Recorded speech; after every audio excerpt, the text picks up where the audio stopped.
बहुत मैडम आया था खेला, तो आप सब लोग थे वहाँ पर मौजूद। हमने हमारी भावना उनको बताई थी।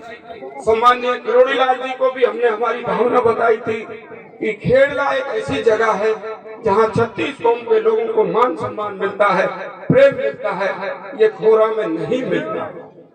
वहाँ पर जो लोग हैं वो प्रेम की भावना और उसकी भाषा को नहीं समझते हैं। इसलिए हमारा प्रयास था कि खेड़ला में तहसील बने, खेड़ला में एसडीओ का दफ्तर बने, खेड़ला पंचायत समिति बने, जिससे इस इलाके की 36 कौम के लोग आपस में प्रेम से भाईचारे से रहे। लेकिन हमारे रास्ते में रोड़ा अटकाया गया। हम संघर्ष कर रहे हैं और मैं सिर्फ इस मौके पर इतनी सी कहना चाहूंगा कि मुझे अभी आवश्यकता पड़ेगी। अभी 5, 7, 8 दिन शादी विवाहों का भी मौसम है, आप इनसे निपट ले। उसके बाद मैं आवाज लगाऊंगा संघर्ष के लिए। तो मेरी आपसे प्रार्थना है कि ज्यादा से ज्यादा संख्या में आप लोग इकट्ठा होकर के उस संघर्ष के साथी बने और खेड़ला में तहसील को बनाने की हमारी मांग को पुरजोर तरीके से सरकार के सामने रखें, जिससे इस इलाके में भाईचारा कायम हो।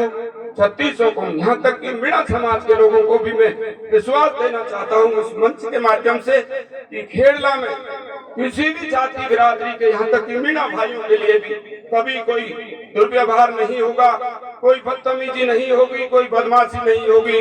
खोरा में हम लोग सुरक्षित महसूस नहीं करते किसी भी समाज को। मैं खुले आम खेड़ला की इस इलाके को हम और आप लोग कैसे आगे ले जाने का प्रयास करें, इसके लिए आपकी मुझे जरूरत पड़ेगी।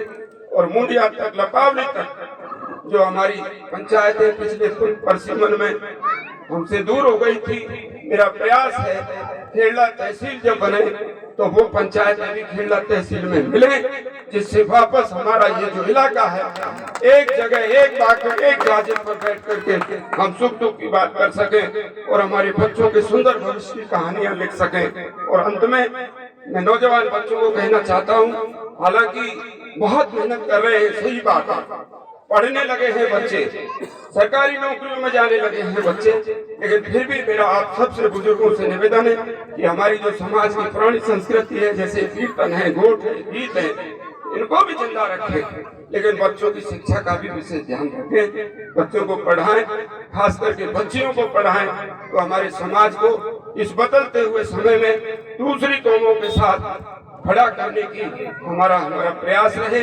इन सभी भावनाओं के साथ आप और हम प्रेम से रहें। और जो हरि कीर्तन, भगवान का कीर्तन यहाँ गा रहे हैं, मुझे तो आज खुशी हुई कि बचपन में हरि कीर्तन हम सुनते थे। मैं हरि कीर्तन मैंने गाए भी हैं कीर्तन मंडी में, खेड़ला की में, जब मैं बचपन में था। लेकिन आज जो मैंने हरि कीर्तन की नई तकनीक देखी है कि फिल्मी गानों के आधार पर आप लोग जो है भगवान की कथाओं को भी गाने लगे हैं, ये बहुत ही अच्छा खुशी का मौका। मैं कीर्तन मंडल वालों को बहुत बहुत धन्यवाद देता हूँ कि फिल्मी गानों की धुन पर भी आप भगवान को याद करते हैं।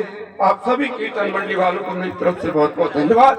और अंत में श्रीफल पटेल और फतेह जी ठेकेदार के परिवार को, उस बच्ची को बहुत बहुत हार्दिक शुभकामनाएं। आपने हमको बुलाया, मेरा, मेरे साथियों का, सबका सम्मान किया, इसके लिए भी हम पूरी बस्ती को और परिवार को बहुत बहुत धन्यवाद देते हैं। प्रसन्न रहें, सुखी रहें और प्रेम से रहें। धन्यवाद। राम राम साहब। बहुत बहुत धन्यवाद आदरणीय जिला प्रमुख महोदय। आप हमारे छोटे से निवेदन पर इस कार्यक्रम की शोभा को बढ़ाने के लिए पधारे।